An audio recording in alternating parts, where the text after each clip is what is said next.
Good evening and welcome to the 7 o'clock English news from the Sultan of Oman Television. First, the headlines. His Majesty Sultan Haitham bin Tariq issues 4 royal decrees.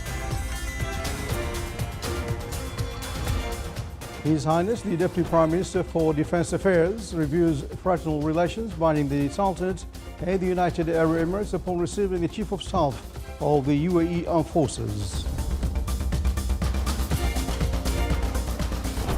The Oman Vision 2040 Implementation Follow-up Unit published the Economic Diversification Report 2020.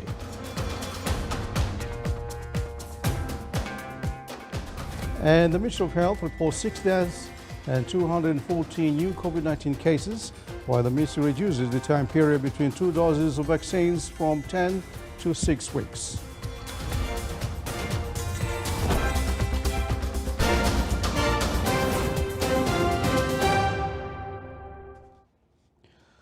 Those were the headlines, and now the news in detail.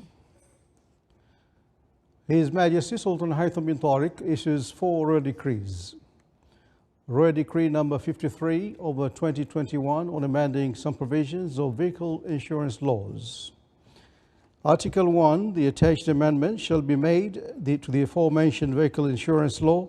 Article 2 cancels all that contradicts with this amendment or contravene with its provisions. Article 3, this decree shall be published in the Official Gazette and come into force from the following day of its issue.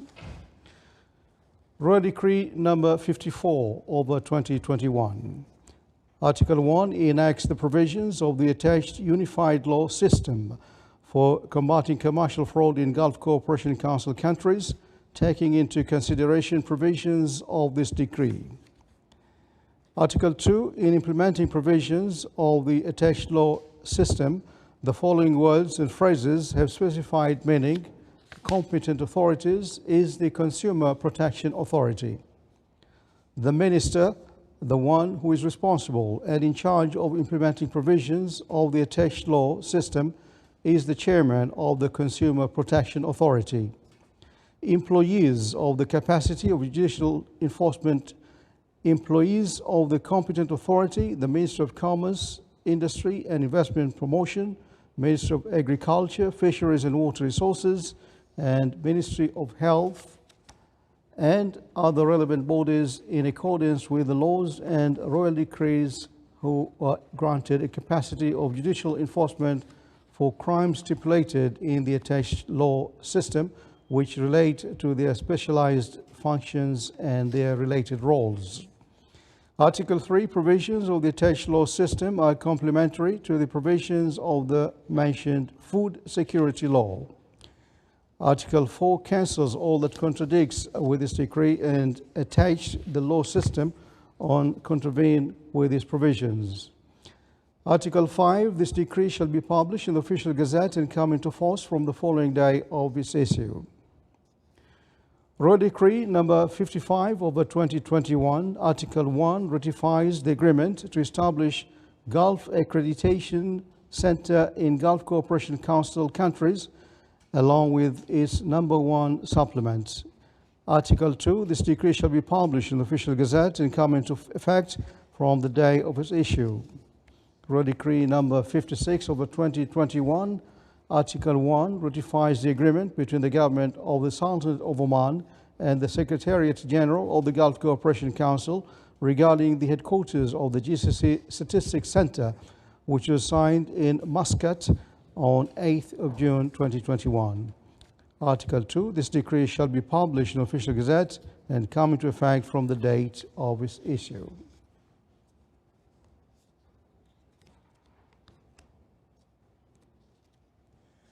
His Majesty Sultan Haitham bin Tariq sent cable of greetings to His Excellency President Joko Widodo of Indonesia on his country's Independence Day.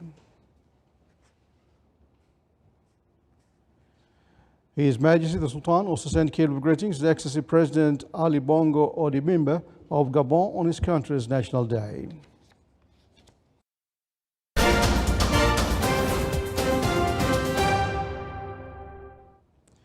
His Highness Sheikh bin Tariq Al Said, Deputy Prime Minister for Defence Affairs, Received in his office at Muaskar al-Murtafa today, Lieutenant General Hamad Mohammed Thani al-Rumaithi, Chief of Staff of the United Arab Emirates Forces, and his accompanying delegation, who is currently on a visit to the Sultanate.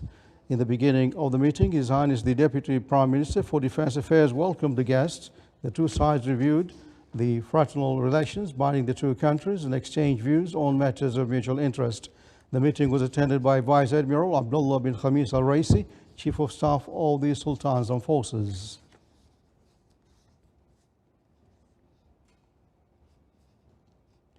His Excellency General Sultan bin Mohammed al-Namani, Minister of Royal Office, received in his office today Lieutenant General Hamad Mohammed Thani al-Rumaithi, Chief of Staff of the United Arab Emirates Armed Forces, and his accompanying delegation. The meeting reviewed the fraternal relations between the two brotherly countries and aspects of existing cooperation in several spheres between them to serve the joint interests. The two sides also exchanged views of issues of common interest. Vice Admiral Abdullah bin Khamis al-Raisi, Chief of Staff of the Sultan's Armed Forces, has received His Excellency Hamad Mohammed Thani al-Rumaithi, Chief of Staff of the United Arab Emirates Armed Forces, and his accompanying delegation that is currently visiting the Sultanate. During the meeting, the two parties exchanged points of views regarding military matters and discussed subjects of mutual interest.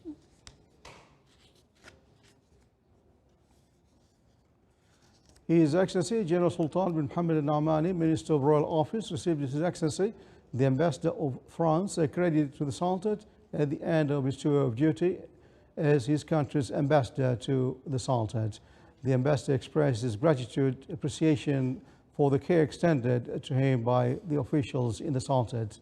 On his turn, His Excellency the Minister of Royal Office thanked the ambassador for his efforts exerted during his duty in the Sultanate to enhance the existing bilateral relations between the two countries in various fields. He wished the ambassador continued success.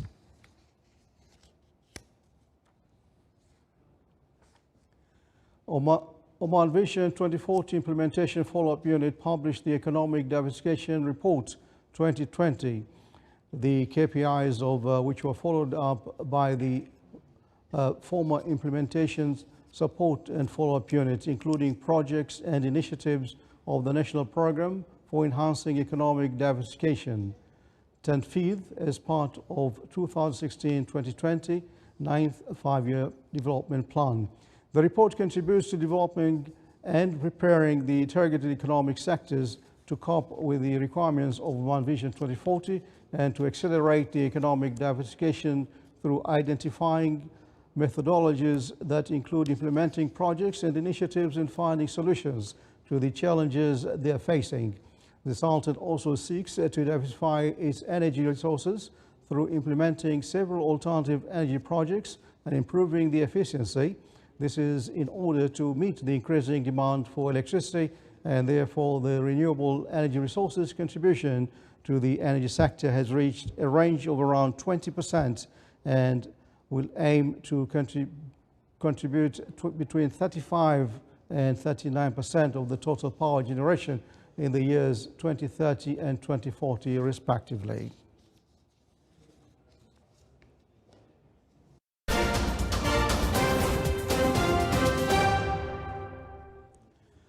In accordance with the directives of His Majesty Sultan Haitham bin Tariq regarding accelerating the rate of employing Omani citizens, the Royal Air Force of Oman, in cooperation with the Ministry of Manpower, continues to receive a number of citizens to proceed with the recruitment of the accepted applicants as pilots and airmen. Applicants who pass the evaluation phases will undergo military training. These efforts come in accordance with the plans taken to recruit Omani citizens to supplement the Royal Air Force forces with qualified Omani competences. As many as 214 new cases of coronavirus COVID-19 were registered in the Sultanate during the past 24 hours, in addition to 6 new COVID-19 related death cases. This brings the total number of the positive COVID-19 cases to 300,408 in the Sultanate. The total number of the COVID-19 related deaths reached 3,999. The ministry added that 313 new cases have recovered, bringing the total number to 288,702 recoveries. The minister also pointed out that 28 people were hospitalized over the past 24 hours, as the total number of current hospitalized COVID-19 infected patients stands at 244, out of which 107 are in intensive care units, ICUs. Starting tomorrow, the Ministry of Health will reduce the time interval between the two doses of COVID-19 vaccines from 10 weeks to 6 weeks. The Ministry of Health is calling on all those who received the first dose in the last period and have completed 6 weeks to register in the Tarasad program to take the second dose of the vaccine.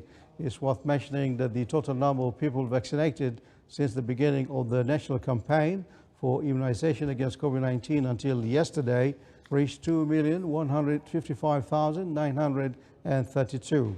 This represents 61% of the total target.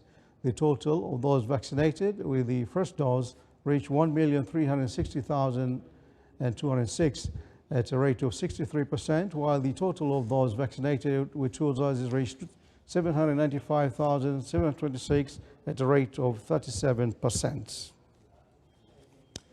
In the wilaya of Al-Masira in the governorate of South Sharqiya, the Ministry of Health launched a COVID-19 vaccination campaign for expatriate workers, which lasts for 2 weeks. Masira Hospital witnessed a huge turnout from expatriate workers. The Ministry of Health also continues to vaccinate targeted groups of citizens and students of public and private schools of 18 years old and above.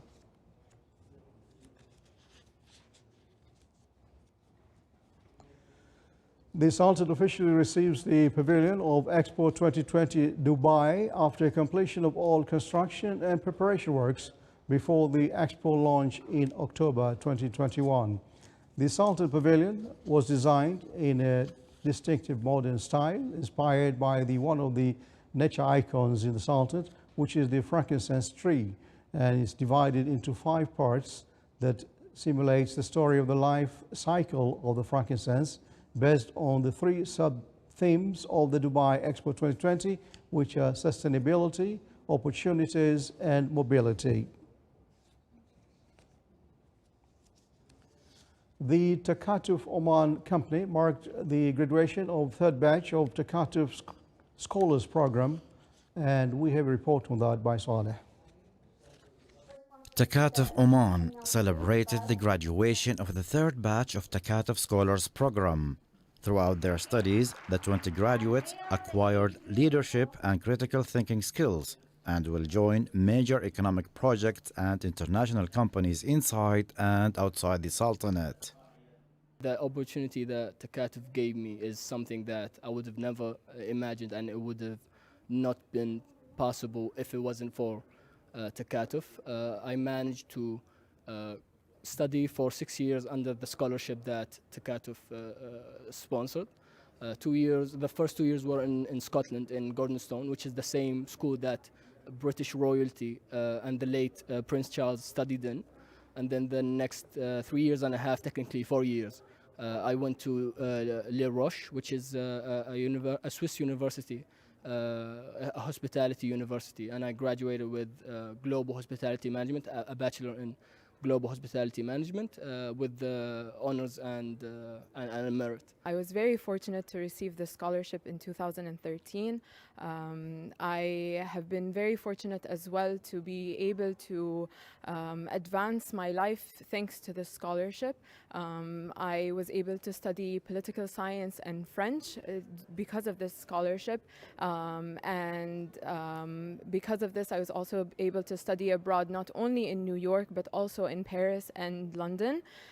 During this period I also was able to attend internship programs in Washington DC 2 summers in a row, as well as receive an internship program here in the Ministry of Foreign Affairs. Takatuf Scholars Program targets 11th grade students who will go through an enrichment program in the Sultanate, and based on their performance they will be awarded international scholarships to study in some of the best international universities to obtain their bachelor's degree. The main aim of the program is enabling our students from grade 10, 11, and 12 to be able to compete and to the acceptance of the highly accredited universities and colleges globally. This program is one of a kind. It prepares school students. We take students from grade 11 and we enroll them in an enrichment program for about 14 months. Afterwards, they get rewarded with an international scholarship. That is for about 6 years, starting from 2 years of boarding school. After they're done with the 2 years boarding schools, they move to a 4-year university degree in many international universities. Besides celebrating the graduation of the third batch, scholarship contracts of the 8th batch of the Takatuf Scholars Program were signed, where 5 students will go for international scholarships, sponsored by OQ8. The youth are a significant enabler of growth and prosperity. Through the Takatuf Scholars Program, the graduates earn a combination of academic excellence and real-world experience to contribute to the future developments of the country. صالح بن خلفان الرحبي, Sultanate of Oman Television, Muscat. The port of Sohar stepped up the rate of its production capacity by 14%, 18 million tons, during the second quarter of this year compared to the corresponding period last year. The volume of liquid commodities rose by 13% to 4.5 million metric tons, while dry goods volume went up by 12% to 10.5 million metric tons. The port posted a hefty 168% increase in handling vessel-mounted mobile goods, but it dealt with 190,000 standard container units, ITUs, by the end of the second quarter of this year, 2.3% less than the corresponding rate in 2020. As many as 804 vessels dropped anchor at Sohar port, 18% more than the number of the vessels berthed there during the second quarter last year.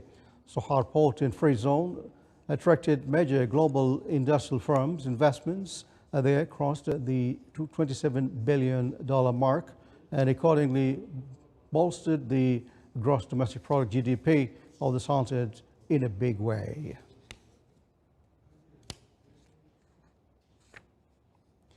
To meet a strong demand of Kharif season travel, Oman Air has increased its weekly flights between Muscat and Salalah. More details in the following report. In response to the exceptional Kharif season demand for Salalah, Oman Air has gradually increased weekly flight frequencies from an average of 18 weekly flights in July to a total of 41 weekly flights at the beginning of August. Both Muscat to Salalah and Salalah to Muscat reached a total of 41 weekly flights and 7,820 weekly seats each way, for a grand total of 82 weekly flights and 15,640 weekly seats. The extra flights reflect Salalah's popularity as a leading domestic destination during the Kharif season, a time of the year when the region is bathed in an abundance of rain, lush greenery, and cool air. For the Sultanate of Oman Television, Salih bin Khalfan al-Rahbi.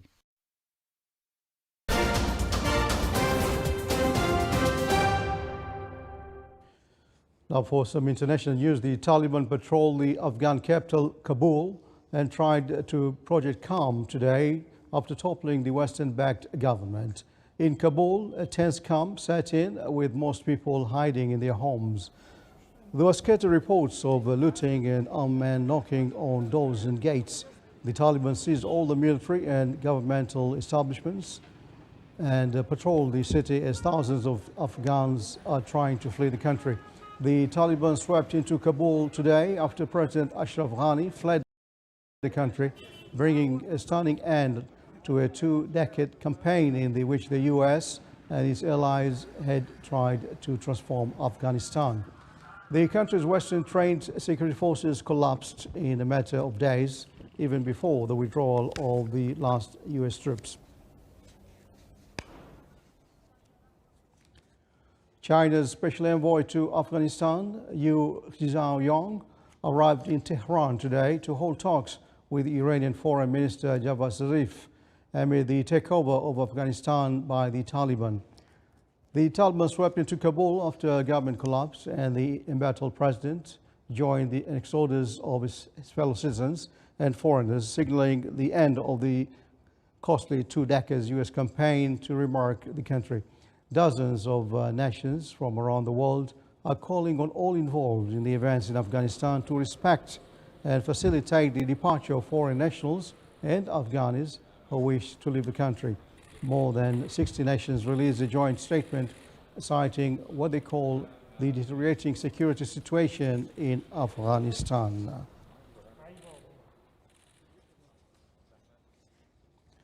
Zambia's veteran opposition leader, Hakainde Hichilema, has won the Southern African country's presidency after taking more than 50% of the votes. Hichilema was declared president-elect by Esau Chulu, chairman of the Electoral Commission of Zambia, early today, after results for 155 of the country's 156 constituencies were announced. Hichilema, a 59-year-old businessman contesting the presidency for the 6th time, got more than 2.8 million votes in the President Edgar Lungu's 1.8 million votes, achieving one of the biggest electoral wins in Zambia's history. Hichilema narrowly lost 2 previous elections to Lungu in 2015 and 2016. His response grew in each of those polls, and in 2016 he lost by just 100,000 votes. Zambia recorded economic progress for more than a decade and achieved middle-income status in 2011. But now the country is beset by high inflation, high debt, and allegations of corruption. The Italian ship rescued 82 migrants today who were in 3 small wooden boats in the Mediterranean Sea. Today's rescue brought the total number of migrants on board rescued to 166. The migrants were from Guinea, Tunisia, Ivory Coast, and Cameroon. They included 12 minors, among them a 9-month-old baby. The 3 boats were in the Maltese search and rescue zone. The ship's crew has requested a safe port to allow the migrants to disembark. The rescue ship joined others working in the Mediterranean in July and has a crew of 20 from 6 different countries with a Spanish captain.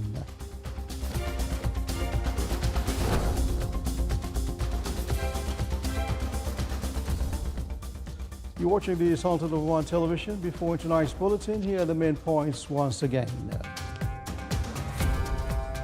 His Majesty Sultan Haitham bin Tariq issues 4 royal decrees.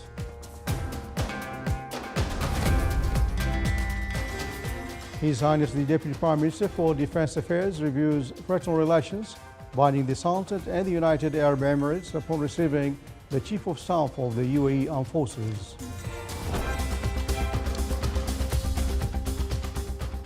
The Oman Vision 2040 Implementation Follow-up Unit published the Economic Diversification Report 2020.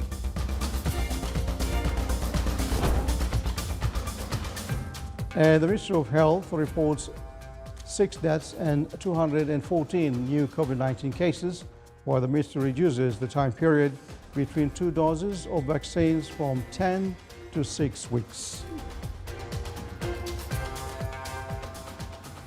And with that, we come to the end of tonight's news bulletin from all of us here in the newsroom and the studios. Stay safe. Good night.